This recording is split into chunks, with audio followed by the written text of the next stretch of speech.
ترفندهای باحالی که یه دانش آموز دبیرستانی اختراع کرده. چند تاشو بلدی؟ 1. وقتی لبه از فرشت جمع شده، یه کاری که استاد شیمی گفت انجام بده. یه قالب یخ بذار روی گوشه بلند شده. صبر کن تا خودش آب شه، انبساط با گرما و انقباض با سرما صافش میکنه. ساده و کاربردی. 2.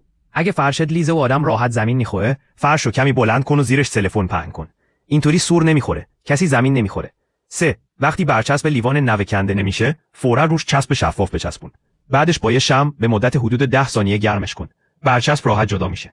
4. یه ترفند از کارگر ساختمون. چسب رو دور غلطک رنگ بپیچ و ازش برای علامت گذاری نواحی مختلف استفاده کن.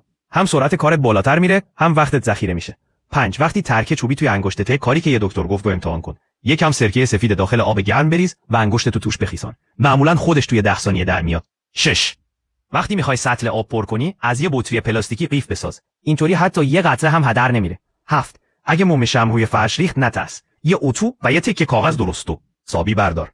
موم رو با کاغذ بپوشون و اتو کن. موم جذب کاغذ میشه. چند بار تکرار کن تا کاملا پاک شه. فقط چند دقیقه طول میکشه. 8. قبل از اینکه سفر بری، کلیداتو یه جایی که فقط خودت میدونی قایم کن. خیلی از دردسرای غیر منتظره رو جلوگیری میکنه. هر روز یه ترفند کاربردی و خفن میذارم، پس پیجو فالو کن.